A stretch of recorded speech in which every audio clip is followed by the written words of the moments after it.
Ce matin, je ne prêcherai pas, mais je m'efforcerai d'enseigner.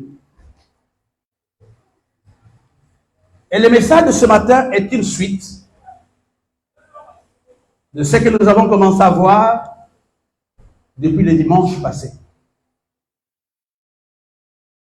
Le thème sur lequel je vais parler avec vous ce matin, je l'ai intitulé « Ton utilité et ton efficacité feront changer les choses. » Ton utilité et ton efficacité. On peut laisser ça comme ça.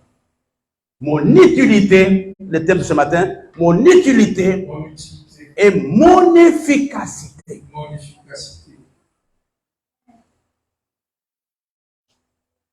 Nous sommes dans un monde où tout le monde veut être grand. Amen. Nous sommes dans un monde où tout le monde veut paraître. Aujourd'hui, que ce soit les vieilles personnes, que ce soit les grandes personnes, nous avons soif d'être reconnus.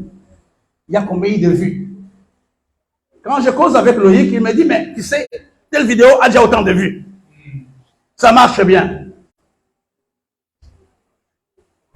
Mon utilité et mon efficacité, c'est ça le thème de ce matin.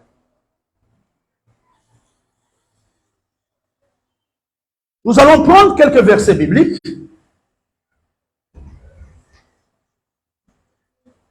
Mais avant d'arriver au texte principal, j'aimerais qu'on lise dans le livre de 2 Timothée, chapitre 4, le verset 10, du verset 10 jusqu'au verset 11. La Bible nous dit, car de masse m'a abandonné. Est-ce qu'on peut lire ensemble 2 Timothée chapitre 4, verset 10 à 11? On peut y aller une fois et deux. Une fois et deux. Car de masse m'a abandonné. Par amour pour le siècle, il est parti pour Thessalonique, Crescens est allé en Galatie, Tite en Dalmatie. Arrivons au verset 11. À deux, nous lisons une fois et deux. Luc seul est avec moi. Prends Marc Et amène-le avec toi. Car il m'est utile pour le ministère. N'oublions pas que Paul n'était pas seul. Paul était avec Luc, qui était son médecin. Mais ici, il dit, prends Marc. Il m'est utile. Amen. Vous savez, frères et sœurs, dans la vie, ne te bats pas pour paraître. Amen. Dans la vie, bats-toi pour être utile. Amen. Amen. Vous savez, c'est important l'utilité. Une église qui veut changer est une église dans laquelle les gens se battent pour être utiles, Amen. non pour être vus. Marc était un jeune homme. Il n'était pas évangéliste à cette période. C'était un jeune homme qui était dans l'équipe missionnaire de Paul. Il aidait Paul à transporter les bagages. C'est lui qui donnait même les cafés à Paul. Et Marc était le cousin de Barnabas. C'est ce que la Bible nous dit.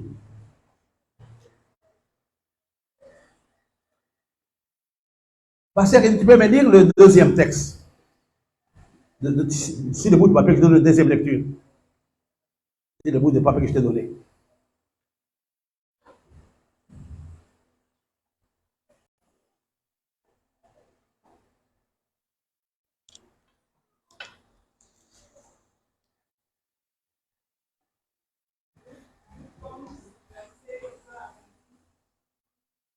Non. Oui. Oui. Cependant, certains employaient originaires de Chypre et de Cyrène vinrent à Antioche et adressèrent aussi aux non-juifs pour leur annoncer la bonne nouvelle du Seigneur Jésus. La main du Seigneur était avec eux, et un grand nombre de personnes crurent et se tournèrent vers eux. Non, excuse-moi, ce n'est pas ça. Allons dans Genèse chapitre 15. Non, pas Genèse, Acte, excusez-moi. Acte chapitre 15. Verset 35 à 36. Oui. Paul et Barnabas demeurèrent à Antioche, enseignant et annonçant avec plusieurs autres la bonne nouvelle de la parole du Seigneur. Quelques jours s'écoulèrent après lesquels Paul dit à Barnabas: retournons visiter les frères dans toutes les villes où nous avons annoncé la parole du Seigneur pour voir quel état ils sont. Barnabas voulait amener aussi Jean, surnommé Marc. Mais Paul jugea plus convenable de ne pas prendre avec eux celui qui les avait quittés depuis la Pamphylie et qui ne les avait point accompagnés dans leur œuvre. Ce dissentiment fut assez vif pour être cause qu'ils se séparaient l'un de l'autre, et Barnabas prenant part avec lui s'embarqua pour l'île de Chypre. Paul fit le choix de Silas et partit recommandé par les frères à la grâce du Seigneur. Merci, pasteur. Alors, revenons au texte de tout à l'heure. L'apôtre Paul écrit à Timothée en disant: il faut venir avec qui? Avec Marc. Parce que Marc m'est utile pour le ministère. Mais beaucoup d'années avant, Paul avait renvoyé Marc.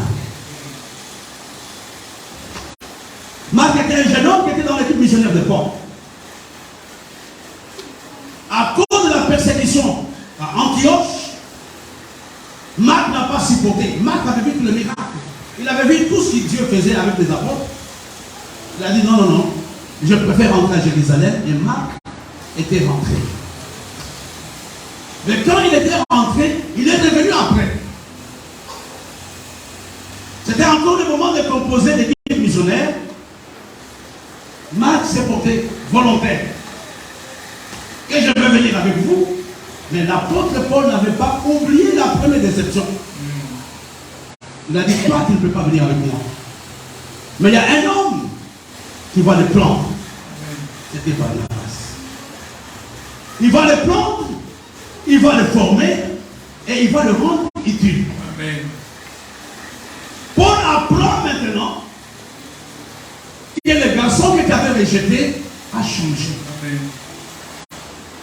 Et Paul demande maintenant à Timothée d'aller chercher Marc. Non à cause de son expérience, non à cause de son onction, mais à cause de son utilité. Amen. Vous savez, dans la vie de tous les jours, c'est quelque chose que j'ai appris dans le ministère et à l'école biblique. Vous battre pour être utile quelque part. Seigneur, je veux être utile. Je vais initier mon enseignement avec un exemple, quelques exemples de la Bible. D'abord, je vais vous donner la définition. C'est quoi être utile? Une personne utile, c'est quoi? Je vous donnerai 3 définitions du mot utile. Une personne utile est une personne dont le travail, dont l'activité et les compétences sont profitables aux autres. Une personne utile est une personne dont le travail, les compétences sont profitables aux autres.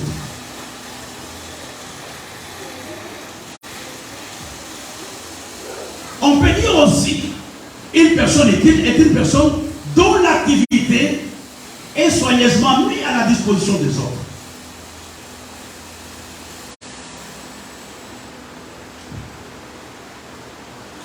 Ça, c'est la première définition. La deuxième définition du mot utile, la personne utile est une personne qui satisfait à un besoin. Pas séculaire. Pas sécular et pas ce qu'il fait.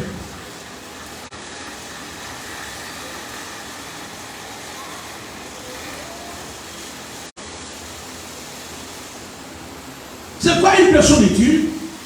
Est une personne dont la vie ou les activités apportent un plus à quelqu'un ou à une communauté.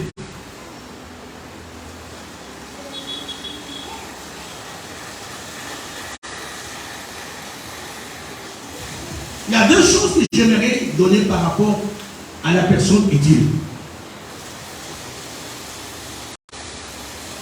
Personne ne peut déclarer qu'elle est utile. Mais ce sont les autres qui découvrent que tu es utile. Ce sont les autres qui diront, hey, maman et Lali, on sent son absence. Ce sont les gens autour de toi qui découvrent que tu es utile. Ce n'est pas à toi de te tromper que non, je suis utile. Ce sont les gens dans ton entourage qui diront cette personne est une personne utile.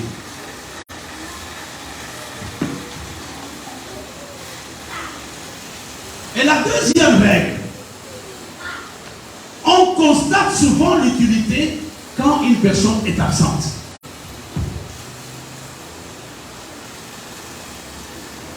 Quand la personne n'est pas là, on dit hélas. Le département de maman est par terre. Le département des jeunes est par terre. Chacun de nous doit s'efforcer d'être utile pendant cette saison. L'ancien Barthélemy est au village depuis, je pense, vendredi soir. Mais hier, je sentais que c'était important qu'il soit là. Je sentais. J'ai découvert son utilité.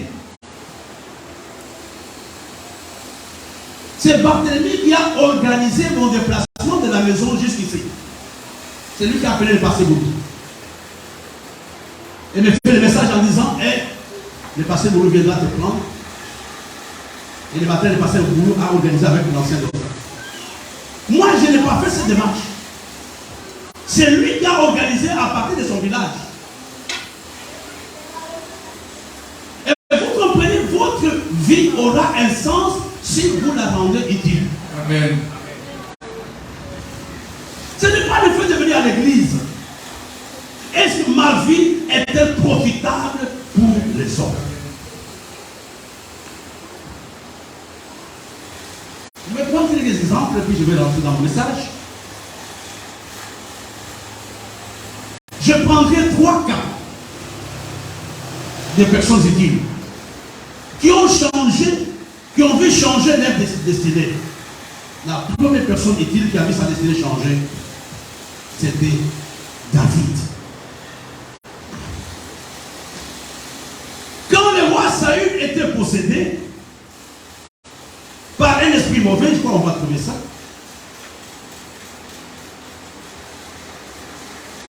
On va trouver Samuel.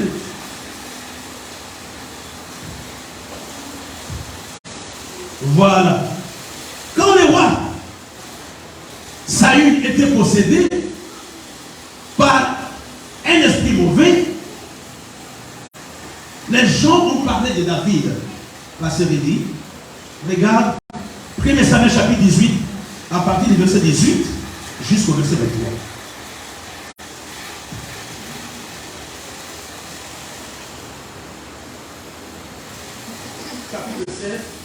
Chapitre 16, verset 18 à 23.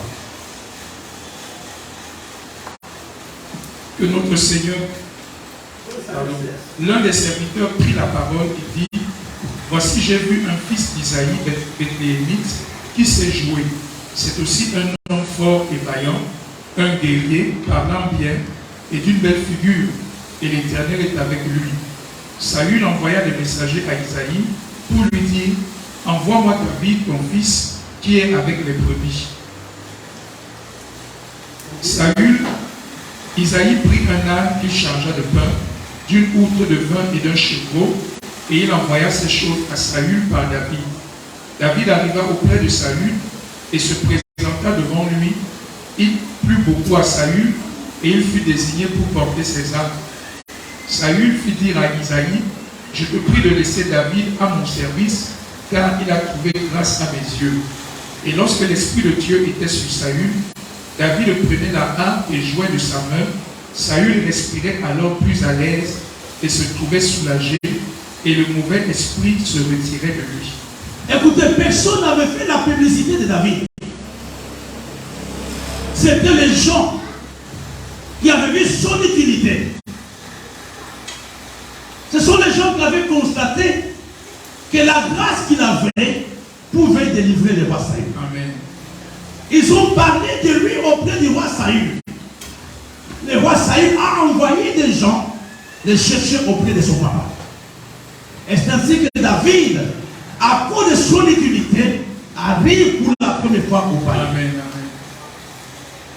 Ce n'était pas à cause de son onction, c'était à cause de son utilité. Il était un jeune de 17 ans. Quand il arrive au palais, il avait un peu l'âge de Loïc aujourd'hui. 17 ans. Et le roi l'engage à cause de son utilité. J'aime bien les gens que je vois en la récompense que nous aurons au ciel dépendra de notre utilité sur cette terre. Amen. Elle ne dépendra pas de notre présence dans l'église, de notre utilité. Il y a aussi quelqu'un qui est devenu populaire dans un royaume étranger, le prophète Élisée.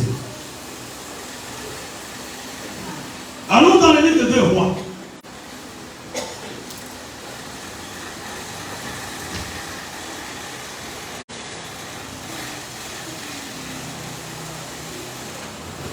On va passer Clarisse. 2 Rois chapitre 5, verset 3.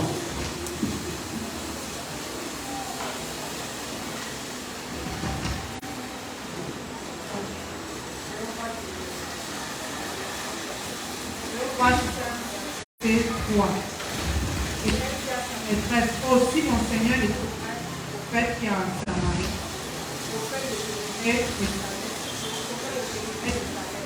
Écoutez, l'enfant connaissait cette jeune fille. Elle connaissait l'importance d'Élisée. C'est elle qui doit parler de l'utilité d'Élisée à sa maîtresse, Amen. la femme de Naaman. Les gens ne vont pas retenir ce que nous sommes à cause de nos beaux habits, mais ça sera à cause de notre utilité dans le monde. Amen. Il faudra qu'il impacte quelqu'un, non par les injures, qui impacte quelqu'un par ton utilité. Amen. Il y a des gens que je ne peux pas oublier, quelles que soient les conditions. Je sais qu'à tel moment, ces gens ont été utiles dans ma vie. Je ne peux pas l'oublier. Qu'ils vendent ou qu'ils neigent, je ne peux pas l'oublier. David est arrivé au palais royal parce qu'il était utile. Amen. Et Naaman, le général syrien, s'était déplacé pour aller en Samarie parce qu'il était utile. Parce qu'Élisée était utile. Dans une église comme la nôtre, on ne doit pas se battre pour des places. Amen. Pas du tout. On ne doit pas se battre pour le micro. Pas du tout. On doit se battre pour l'utilité. Amen. Amen. Moi, j'ai des enfants qui grandissent aujourd'hui. Ils sont des pasteurs. J'en ai un peu partout. Le révérend Boulou. Ça, c'est Clarisse Passeredi. Je les ai vus naître dans leur ministère. Et qu'est-ce que je fais? Je me bats pour que je continue à être utile pour eux. Parce qu'à un moment, ils diront, on n'a plus besoin de toi. Le vieux, il ne nous apprend plus bien.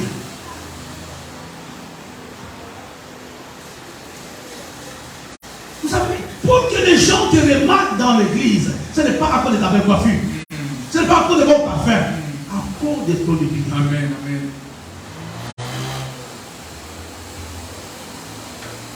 C'est difficile que je rencontre mes vieux amis. Ça qui me pose la question sur ma vie.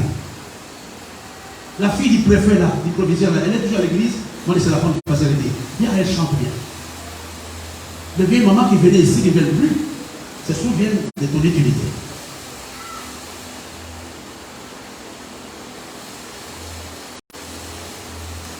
C'est ça l'objectif du message de cela. J'ai parlé d'être utile et efficace. C'est quoi le mot efficace? Une personne efficace est une personne qui remplit bien sa tâche.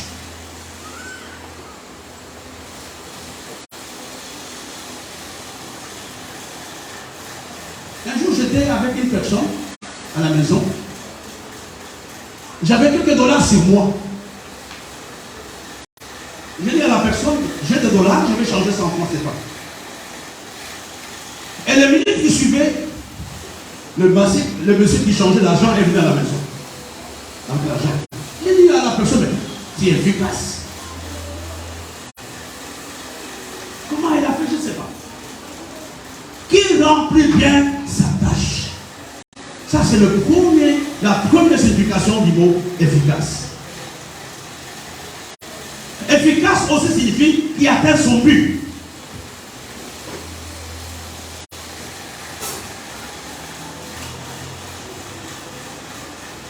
Et la troisième signification, le mot efficace signifie qui aboutit à des résultats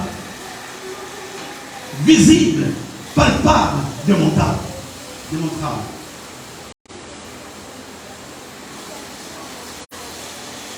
Tu comprends, mon frère et ma soeur, ta position de pasteur, d'ancien, de diacre ou de diaconesse n'a aucune valeur aux yeux de Dieu. C'est ton utilité et ton efficacité. Amen.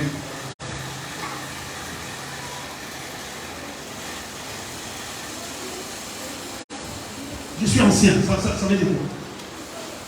Je suis diacre, je suis diaconesse. Ça ne veut rien dire. Ce que Dieu attend de nous, c'est notre utilité. Amen. Et notre efficacité. Amen. Mon fils là, ici, je crois que les dimanches me disaient, mais vous vous battez bien, tant bien que mal. Je dis, on n'a pas de choix. On n'a pas de choix. À un certain âge, on doit être utile. Amen. Qu'est-ce que je laisserai comme souvenir dans la vie de ceux qui me suivent? Quand je partirai,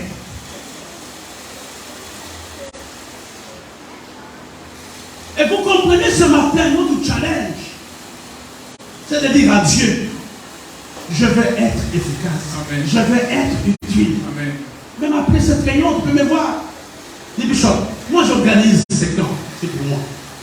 C'est combien pour l'attente? C'est combien pour ceci, cela? C'est ça, avoir une église efficace. Quand les gens s'engagent volontairement à faire des choses. Le tout n'est pas venir à l'église. Le tout n'est pas devenir gêné. Le tout n'est pas devenir modéré. Mais quelle est ton utilité? Quelle est ton utilité? On n'a pas ce département dans l'église, mais toi crée ce département. L'autre jour, je causais avec le pasteur Bourou. Il m'a dit on doit avoir le département pour les anniversaires. Il m'a dit oui, frère, il faut qu'on fasse ça. On prend les anniversaires des gens, on prépare un cadeau, un verset biblique, on donne à la personne, et ça amène un plus. L'utilité et la créativité marchent ensemble. Amen.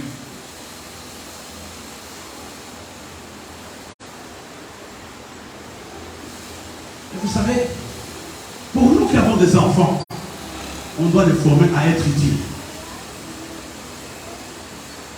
À être utiles. Hier, je regardais l'âge du président. Le président du Mali, du Burkina Faso et du Niger. Non, pas du Niger. Mali, Burkina Faso et la Guinée. Celui de Burkina Faso a 35 ans. Il n'est pas loin de votre âge. C'est votre génération. 35 ans. Celui du Mali a 40 ans. Et celui de la Guinée a 43 ans. Il dit, mais ce sont des enfants. Mais ils sont enfants, mais ils sont utiles. L'utilité n'a rien à faire avec l'âge. N'a rien à faire avec les temps que tu as fait au rocher. Nous étions là depuis la création de l'église. Mais quelle est ton utilité à part occuper la place de quelqu'un?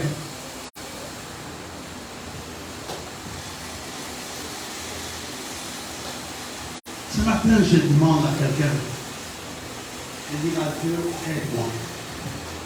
Je veux être Dieu. Nous nous plaignons, ceci n'est pas là. Il n'y a pas ça à l'église. On n'a pas ça, ceci. Frère, tu n'as pas besoin d'avoir l'unanimité pour faire quelque chose dans l'église.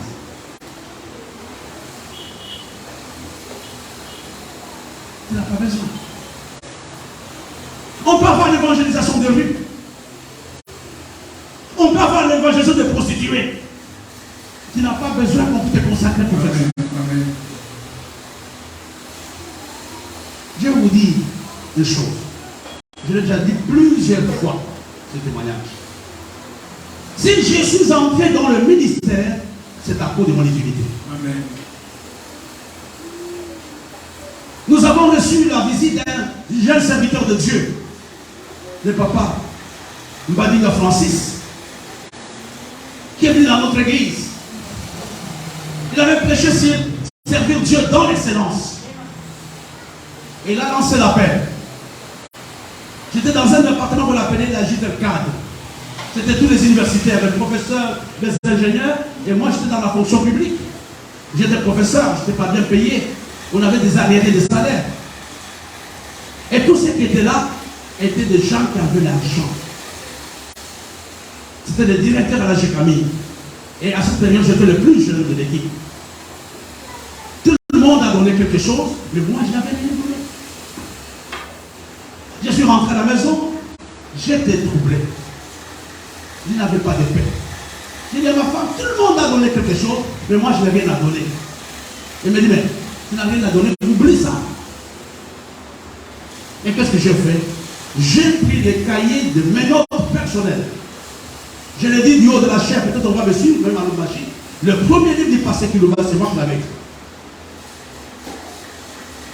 J'ai mis au propre tous ces enseignements. Et j'ai donné même le titre de pensée dynamique. Je suis parti le voir, je lui ai donné la brochure, il a refusé, il a dit non. Moi je ne lis pas des choses écrites à la main. Je ne savais pas quoi faire avec. Je suis sorti de mon bureau, de son bureau. Je n'étais rien, même pas ancien, rien du tout. Je suis parti voir sa secrétaire, Albertine Moujinga. Je lui ai dit, écoute, le pasteur m'envoie avec ça. Est-ce que tu peux les saisir pour moi? Comme j'étais professeur, il a dit, prof, pas de problème, je vais le faire pour toi. Elle a mis 3 nuits et 3 jours pour écrire. Moi-même, j'avais mis 3 jours et 3 nuits pour prendre les enseignements du cahier, le mettre sur le papier, le format A4. Je voulais être utile. Et là, elle a photographié. Au 4e jour, je suis venu la voir, elle m'a donné la brochure. Je dis, entre maman, merci. Je suis parti en revoir les pasteurs. Je dis, pasteur, j'ai dactylographié. C'est là. Il a dit, ah, frère, vous insistez. Il a pris. Il a commencé à lire, ça lui a pris 3 jours. Je n'étais pas au courant de ce qui allait se passer. Pendant que j'écrivais les livres du passé Kilouba, j'ai aussi pris la peine de faire le nôtre, parce qu'on avait un visiteur, le pasteur Francis Badinga de Libreville. C'était aussi dans notre église. J'ai fait aussi sa brochure. Et je suis parti le voir. Les jours qu'il partait, les gens ont donné des cadeaux. Et il y avait des statues en malachite, en cuivre, on a tout donné au pasteur Francis.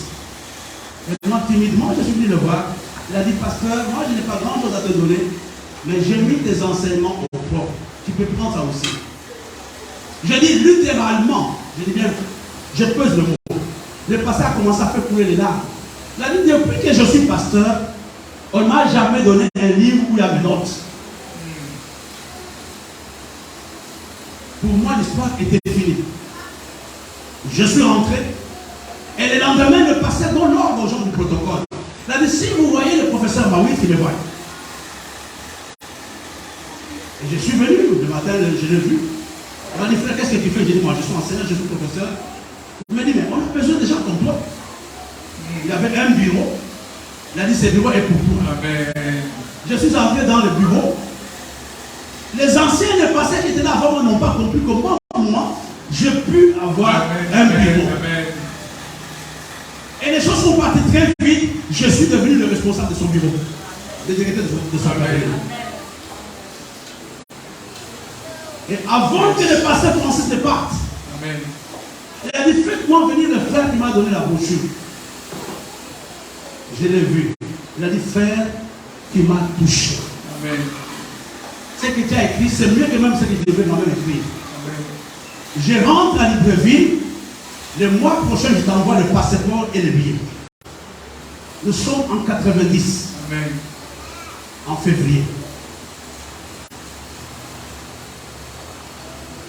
Et un mois après, j'ai eu le passeport, j'ai eu le billet. C'est ainsi que je suis parti pour la première fois à Libreville. Amen. Au cours de ce voyage, j'avais été logé chez le pasteur d'Orego.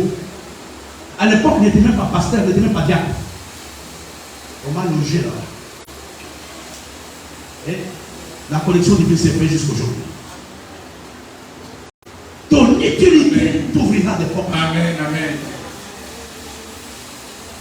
Marc était abandonné par Paul. À cause de son utilité, Amen.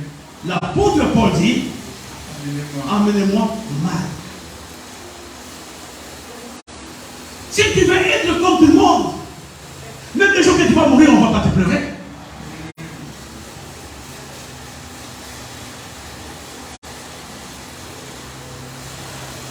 Je ne vais pas citer des gens, parce que voilà comme si j'ai critiqué, etc., ou comme je fais des témoignages, non. Il y a des gens qui m'ont marqué, même si demain je devais présenter la République d'Isaïe du Congo, je ne vais pas les oublier, ils m'ont marqué.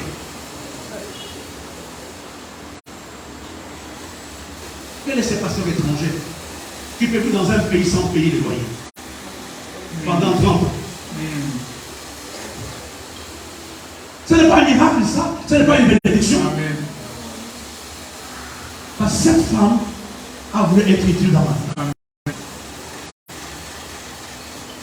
C'est quand ton travail devient profitable d'abord aux hommes. Amen. Quand ton travail peut changer de vie, mais ton travail a droit détruire de vie. Donc il n'est pas utile dans la vie.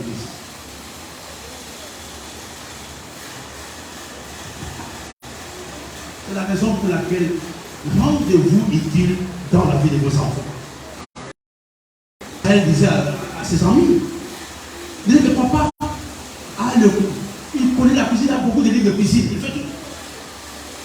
Et cette image ne peut pas quitter la vie de cet enfant. Ça a amené un plus dans sa vie.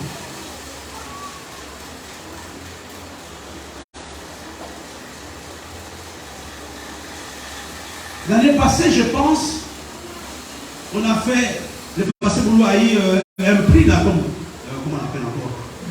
Pédiatre, meilleur pédiatre. Et j'ai lu les commentaires de son fils édité. Moi, j'ai lu tout ce qu'on publie. J'ai regardé, qu'est-ce qu'il a dit? Il devait avoir ça depuis, mais ils étaient en retard. Il devait avoir ce prix depuis, mais ils sont arrivés en retard. Ça signifie que son père l'avait marqué.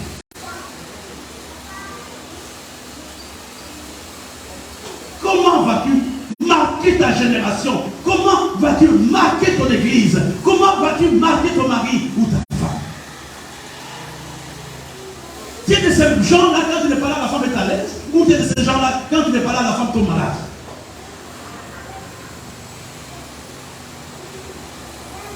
Il y a des enfants, quand leur papa ou leur maman n'est pas là, sont malades.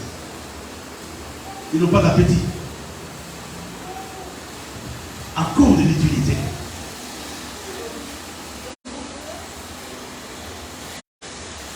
Nous sommes en train de parler de l'utilité et de l'efficacité. Je vais vous donner en 15 minutes l'exemple d'un homme utile, efficace, mais peu connu. Cet Cet homme s'appelait Barnabas.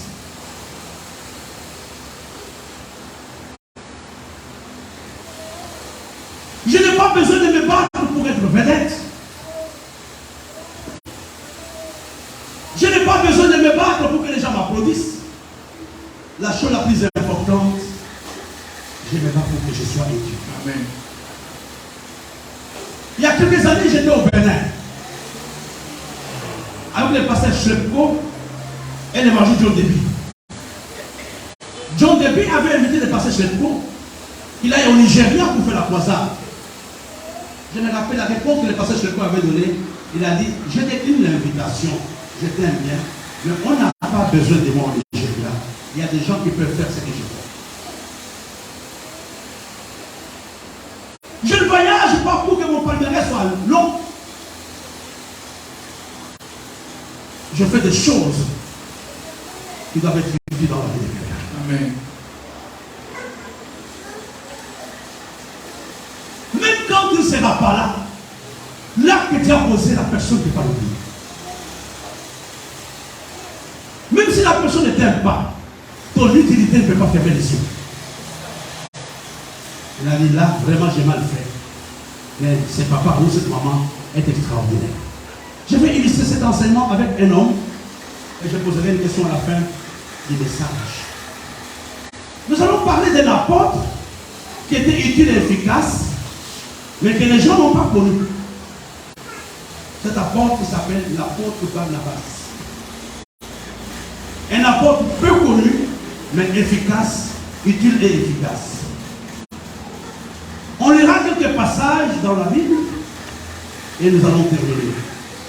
Le premier texte, le pasteur il peut nous aider, c'est dans le livre de Actes, chapitre 4, verset 36.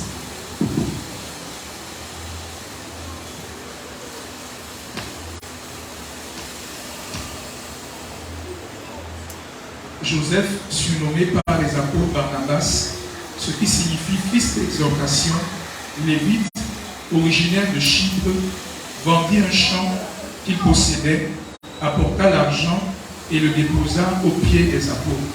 Merci, pasteur. Le révérend, non, pasteur Clarisse, tu peux dire Actes chapitre 9, verset 26 à 29. Acte 9, 26 à 29.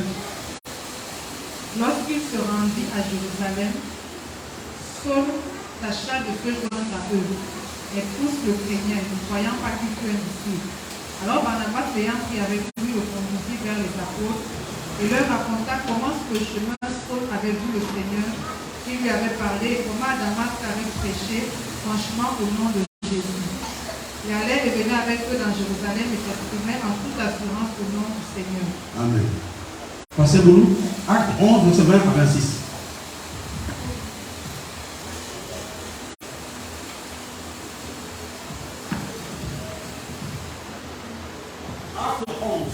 Acte 11, 20 à 26.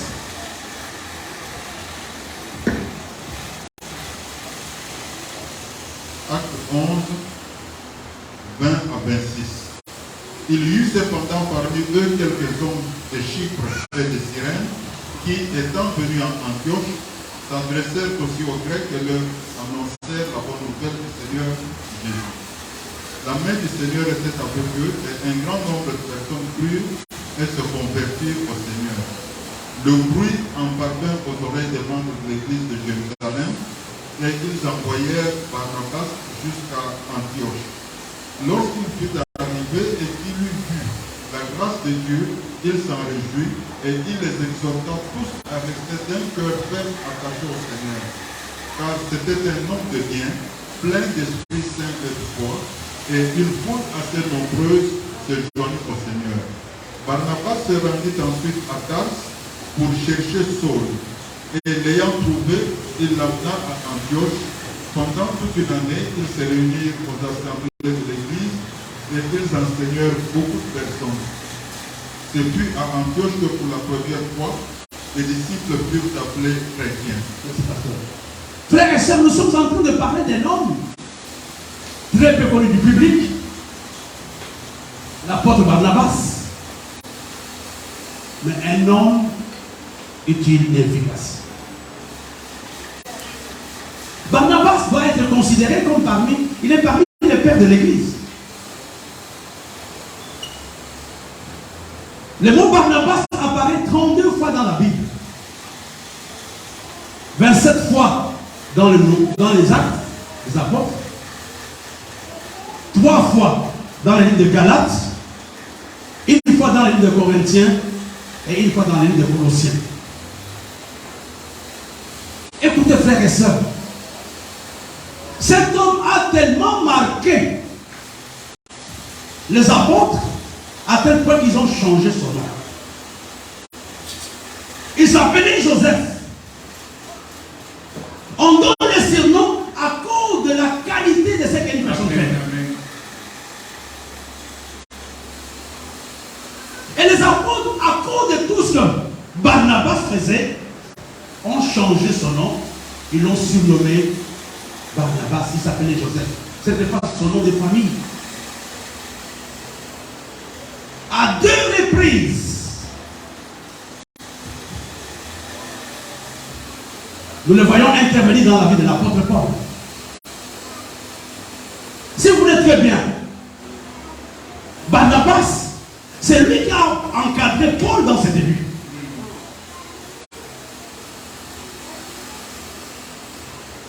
Quand Paul commence à faire des choses, Dieu le visite, les apôtres étaient méfiants. Les apôtres n'ont pas accepté. C'est lui qui est parti introduire Paul auprès des disciples. Aujourd'hui, on allait dire que c'est le père qui était de Paul. C'est lui qui l'a introduit. On ne parle pas de Barnabas, il n'a fait aucune croisade, il n'a fait aucune guérison, il n'a fait aucune délivrance. Mais Barnabas était un homme utile et efficace. C'est à cela que Dieu nous appelle ce matin dans l'église. Non à nous battre pour des titres, non à nous battre pour des places, non à nous battre pour des micros, mais à nous battre pour laisser l'impact. Amen.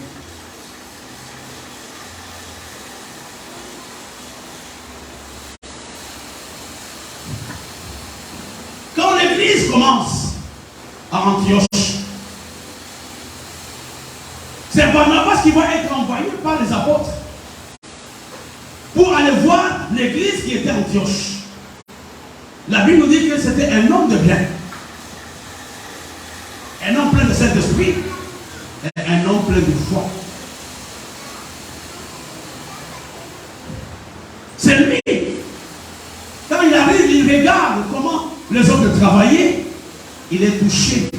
Mais il se rappelle qu'il y avait quelqu'un qui avait une grâce, qui pouvait venir encadrer les chrétiens à Antioche.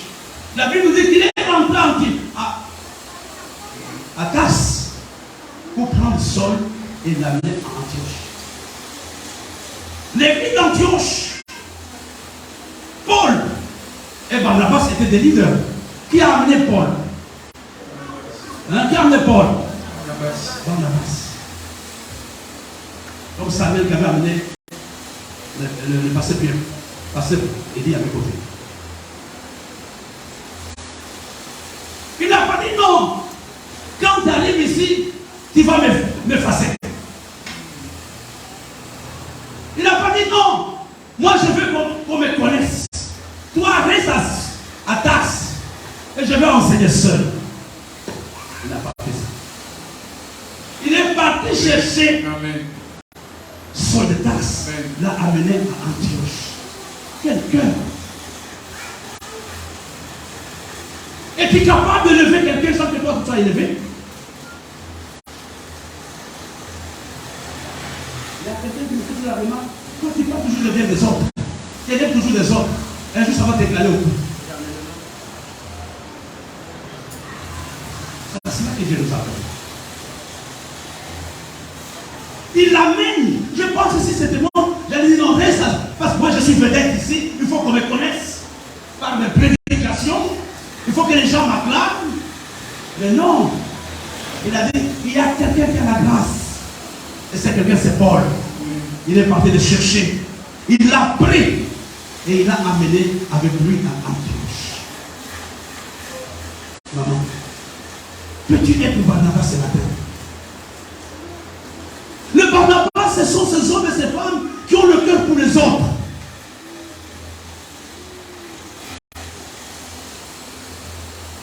Ils pensent beaucoup plus aux autres qu'à leurs propres besoins. Ils pensent plus aux autres qu'à leur popularité.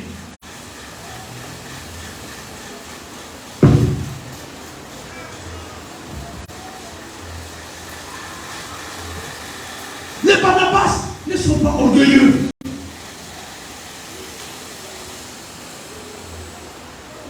Les Barnabas ne sont pas rancuniers. Quand Paul refuse de prendre Marc, c'est Barnabas qui va le prendre. Les Barnabas, ce sont ces hommes et ces femmes qui savent pardonner. Il le prend, il le forme et il les met à la disposition de Paul.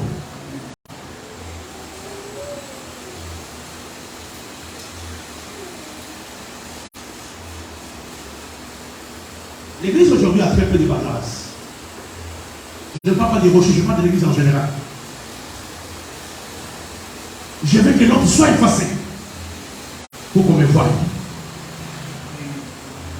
Moi d'abord, ma famille d'abord, mon nom d'abord, mais les autres sont mauvais. Barnabas, c'était grand. Quand l'église va être appelée chrétien à Antioche, il était là.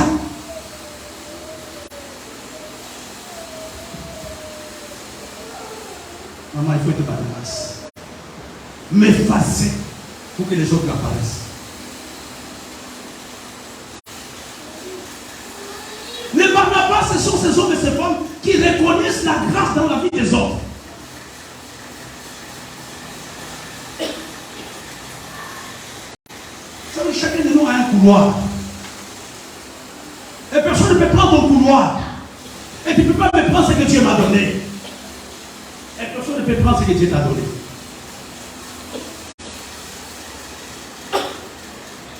Joseph n'avait fait aucun effort pour quitter la prison. Mais les gens se sont rappelés de son utilité. Ils sont venus en parler à Pharaon. Les Barnabas, primo, ont le cœur pour les autres. Ils pensent au bien des autres. Ils pensent à la promotion des autres. Ils pensent au confort des autres. Il y a une maman qui m'a beaucoup touché il y a beaucoup d'années. C'est Victorine. L'église passait par des histoires. On a raconté plein de choses. Un jour, elle est venue me voir au bureau. Elle m'a donné cette parole. Pasteur, je suis parent comme toi. Je sens ce que moi je sens. Je ne peux pas détruire le père de quelqu'un. Je ne peux pas détruire le mari de quelqu'un, le père de quelqu'un, la femme de quelqu'un. Mets-toi à la place de l'autre quand tu racontes des choses. Si on racontait ça sur ton dos, qu'est-ce que tu vas faire? Les Barnabas ont un cœur pour les autres. Et deuxième point, le Barnabas savent pardonner.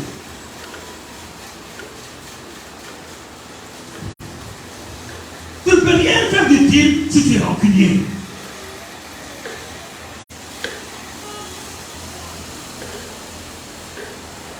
Non seulement ils savent pardonner, mais les Barnabas reconnaissent la vie dans la grâce des autres.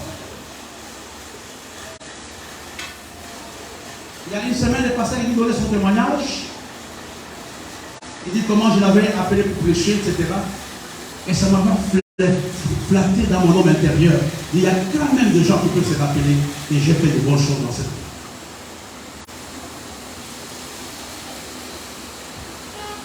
Tu sais, il faut avoir cette grâce pour reconnaître la grâce de quelqu'un.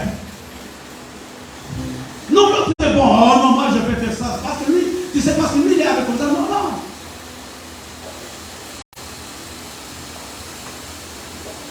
Les Barnabas reconnaissent. Il est parti chercher Paul, il a dit non. Bien sûr, je suis enseignant, mais quand nous serons à deux avec lui, les choses peuvent changer.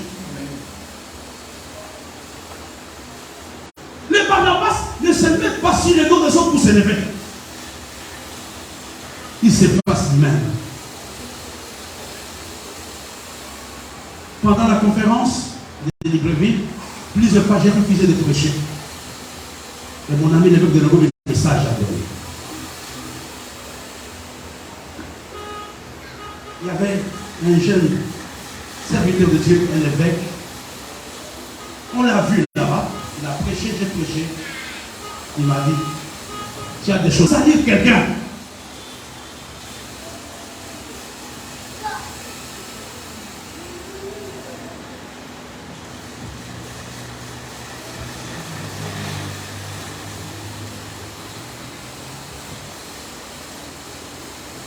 Les Barnabas, les apôtres étaient méfiants avec tout ce qui s'est passé hors de Jérusalem.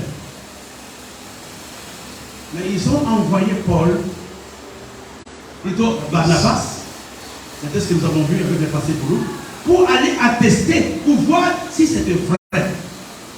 C'est Barnabas qui ont le fait vert, ils sont dans la vérité. Les Barnabas acceptent de nouvelles choses. Ils ne sont pas dans la monotonie. Tu ne peux pas être un homme utile quand tu t'approches au passé. Amen. Il y a des moments où tu vas dire non, je vais me libérer de ça. Seigneur, j'ai besoin de nouvelles choses. Je te dis que je ne sais pas comment dire à quelqu'un, je suis utile pour toi. Non, lui-même saura si tu es utile pour lui. Lui-même saura. Et les brebis nous connaissent bien, plus que nous-mêmes. On peut faire semblant d'être sérieux, mais nous savons ce que nous sommes.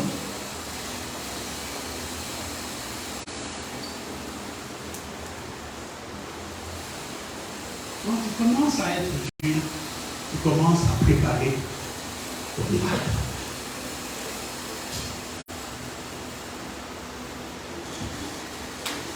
Parce que tu peux prendre le premier texte de tout à l'heure. Le premier texte de Actes.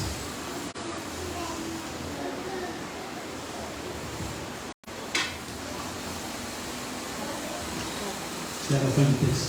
Acte 4.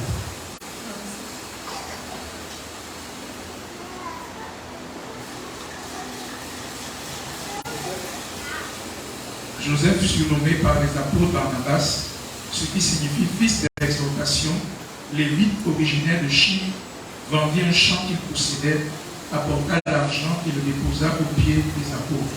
Amen. Il y a trois choses que j'aimerais qu'on retienne avant de terminer. Barnabas signifie fils de l'exhortation. Il y a trois petites choses que j'aimerais qu'on retienne. Ça dépend de quelle version vous prenez. Barnabas signifie, premièrement, qu'il fortifie le faible. Il fortifie le faible. Deuxièmement, dans la version corps, l'homme du réconfort.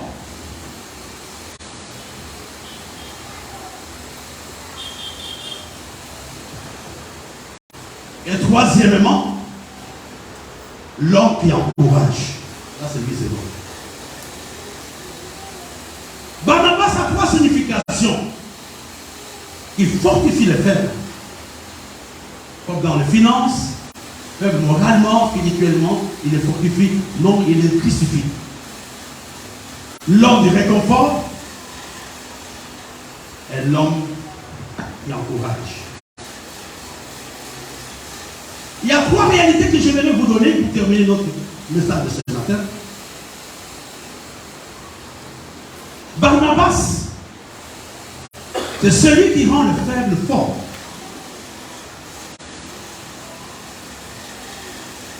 Lui qui rend le faible fort. C'est pour toi une joie de voir quelqu'un dans le monde et l'amener au Seigneur et de faire de lui son son serviteur, ça sera une grande joie. C'est lui qui rend le faible fort. Et la deuxième signification, c'est celui qui améliore les autres.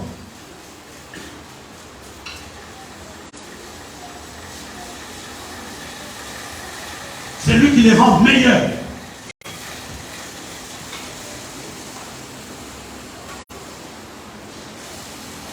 Pour rendre les autres meilleurs, tu ne dois pas les juger.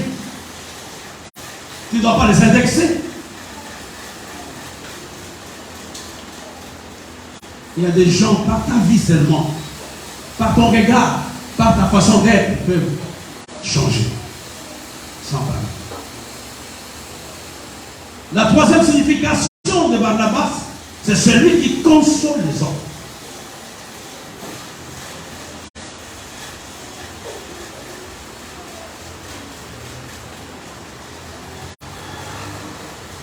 Et les trois caractéristiques ici, les parents, nous pouvons nous les approprier. Nos enfants sont faibles, nous pouvons les rendre forts. Nous pouvons améliorer nos enfants et nous pouvons même les consoler.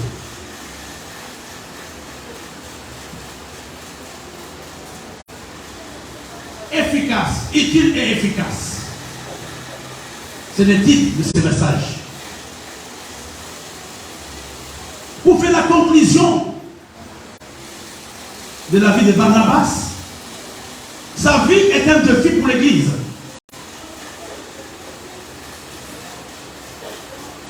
Sa vie est un défi pour chacun d'entre nous.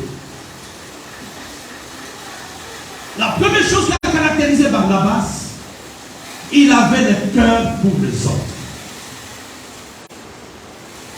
Il faut avoir le cœur pour l'Église.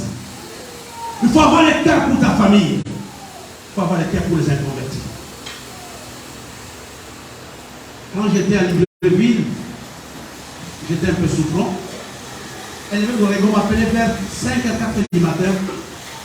Lui, il n'appelle pas souvent. Il m'a dit, Bishop, comment tu as dormi?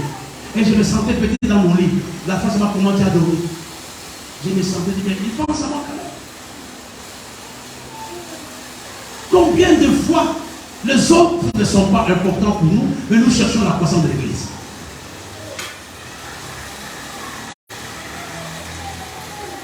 Je suis rentré dimanche passé, il y a une seule personne ou deux qui m'ont salué.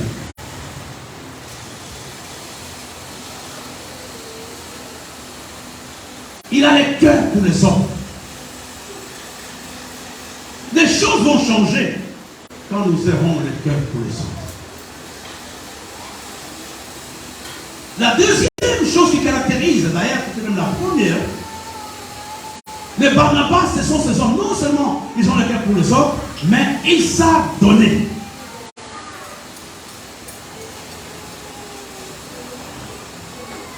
Ils se différencient des autres. Parce que n'oublions pas que Barnabas a eu un processus normal. Du simple chrétien qu'il était jusqu'à devenir apôtre. Mes frères, on ne donne pas parce qu'on a. On donne parce que c'est un appel. Donner est un don, est un appel.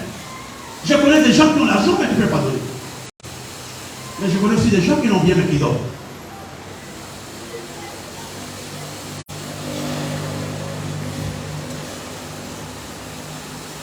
Ils ne sont pas prêts à donner, ils ne sont pas prêts à prendre le risque. Mais ils veulent que les choses changent. Parce que, aide-moi avec Acte 20, verset 35. Que l'Église dit ça avec moi. Acte 20, 35. On va les lire ensemble, passer par le livre. Nous allons les lire ensemble.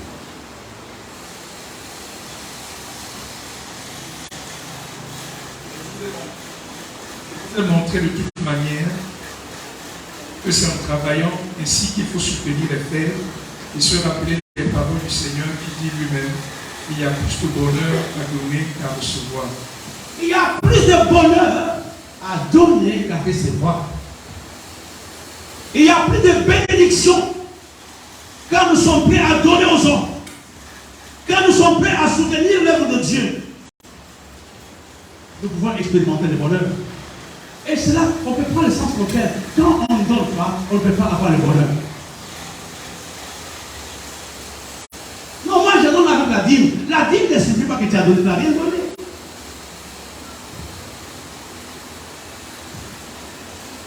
Les Barnabas sont un cœur pour les autres. Les Barnabas, ce sont de ces femmes qui savent donner. Chaque jour, nous sommes en face de choix. Dois-je donner ou je dois garder mon argent? Je m'efforce toujours de donner à quelqu'un. Et ne pensez pas que quand on donne, on n'en a pas besoin. Non, on a besoin. Mais on connaît le secret qui est lié au donner.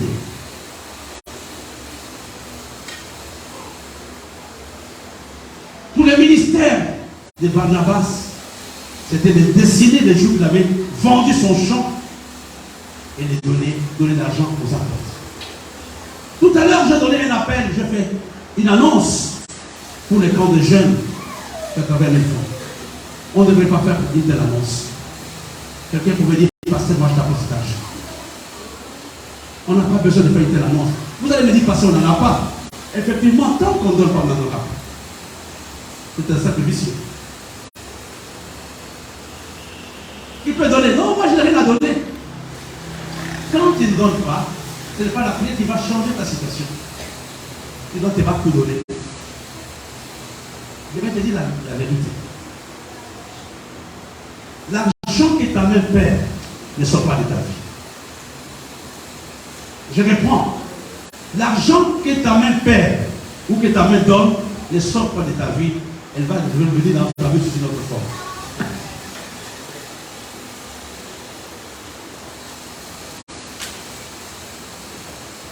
Et la troisième chose que nous avons vue, les Barnabas reconnaissent la grâce des autres. Notre orgueil nous empêche de grandir spirituellement. Notre orgueil nous empêche d'avoir des partenaires dans la prière. Nous pensons que nous avons atteint un niveau. Et nous devenons des nains spirituels. Je peux reconnaître la grâce dans la vie de quelqu'un de frère bien aidé dans la prière. Et il y a beaucoup de choses que je fais sur le plan international. Et c'est pas moi qui les fais, ce sont mes pasteurs qui font ça. On ne les connaît même pas.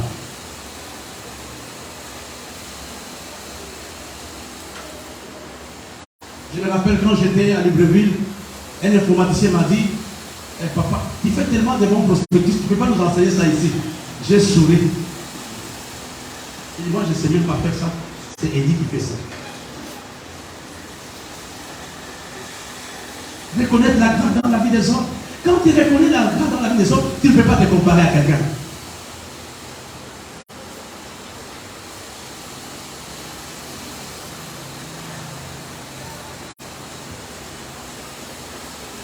Nous allons compléter le message. Les Barnabas reconnaissent la grâce dans la vie des autres, mais ils sont ouverts aux nouvelles choses.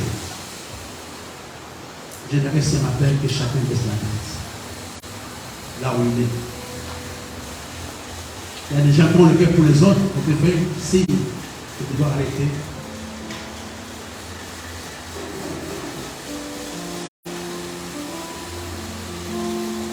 J'aimerais que tu baisses la tête.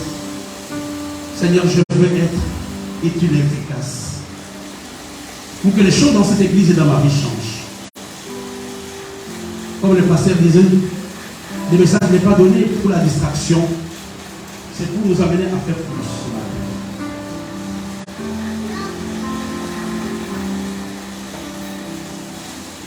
Tu peux même ce matin prendre une décision par rapport à tout ce que nous avons vu. Peut-être tu n'es pas capable de pardonner. Peut-être tu es miné par l'esprit de comparaison. Mais ce matin, Dieu t'appelle.